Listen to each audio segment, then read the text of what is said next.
সমুদ্রের তলায় কি এমন লুকিয়ে আছে যার জন্য তৈরি হচ্ছে যুদ্ধের মঞ্চ? বাংলাদেশের ঠিক নিচেই জমে উঠেছে বিশ্বের নজর কাড়া এক গ্যাস ক্ষেত্র, যার দাম হতে পারে $100 বিলিয়ন। চীন, ভারত, আমেরিকা সবাই চুপচাপ নজর রাখছে বঙ্গোপসাগরের দিকে। কেন? আজকে আমরা জানব বঙ্গোপসাগরের সেই লুকানো গোপন সম্পদের গল্প, যেটা বদলে দিতে পারে বাংলাদেশের ভবিষ্যৎ। বঙ্গোপসাগর বিশ্বের অন্যতম গুরুত্বপূর্ণ সাগর অঞ্চল।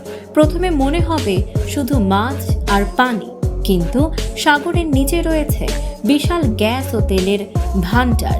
বিশেষজ্ঞরা বলছেন শুধু বাংলাদেশের সীমানার মধ্যেই আছে 30 থেকে 50 ট্রিলিয়ন কিউবিক ফিট গ্যাস এবং বিপুল পরিমাণ তেল। এর বাজার মূল্য প্রায় $100 বিলিয়ন।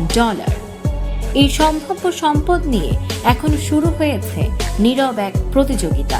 কেউ বলে গবেষণা, কেউ বলে কৌশল, আর কেউ করছে সামরিক মহড়া।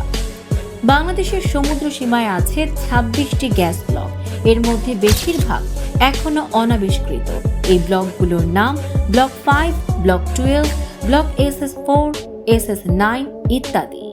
2014 সালে আন্তর্জাতিক আদালতের রায় অনুযায়ী বাংলাদেশ পায় 1,18,813 বর্গ কিলোমিটার সমুদ্র এলাকা। এই রায়ের পর বাংলাদেশ সরকারের প্রতিষ্ঠান বেপেক্স ও বিদেশি কোম্পানিগুলো শুরু করে অনুসন্ধান। কিন্তু এখানেই শুরু হয় কূটনৈতিক খেলা। চীন ও রাশিয়া চায় বিনিয়োগ করতে, ভারত চায় একচেটিয়া প্রভাব, আর আমেরিকা চায় ভালো বন্ধু হয়ে থাকতে।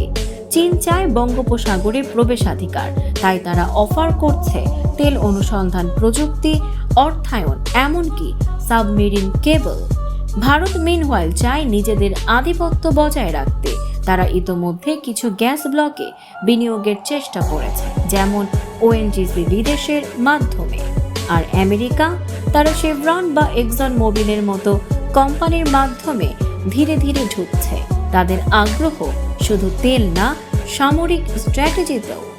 3টি সুপার পাওয়ার, একটাই লক্ষ্য বাংলাদেশের নিচের সোনা।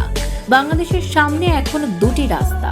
একটা হলো এই সম্পদকে নিজেরা কাজে লাগিয়ে জ্বালানিতে স্বনির্ভর হওয়া, আর অন্যটা হলো বিদেশি কোম্পানির হাতে তুলে দিয়ে কেবল লাভের ভাগ পাওয়া। কিন্তু বিপদও আছে, ভুল চুক্তি, রাজনৈতিক চাপ এবং নিরাপত্তাজনিত হুমকি। ভবিষ্যতে এই সম্পদই হতে পারে যুদ্ধের কারণ। তাই এখন প্রয়োজন দূরদর্শী পরিকল্পনা, প্রযুক্তিগত সক্ষমতা আর সাহসী নেতৃত্ব। কারণ সুযোগ একবার আসবে, হারালে তা আর ফিরে আসবে না।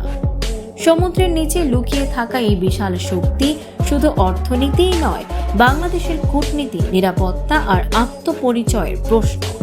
আপনি আমি হয়তো ভাবি এসব তো বড় লোকদের খেলা, কিন্তু আজকের সিদ্ধান্তই ঠিক করবে আমরা কি হব গ্যাস বিক্রেতা নাকি শক্তিশালী এক গ্যাস শক্তি।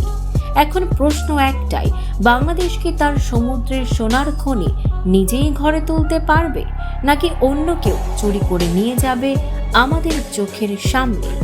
এই ভিডিও ভালো লাগলে একটা লাইক দিন, কমেন্টে লিখুন আমার সাগর আমার সম্পদ, আর সাবস্ক্রাইব করে পাশে থাকুন এমন অজানা সত্যের জন্য।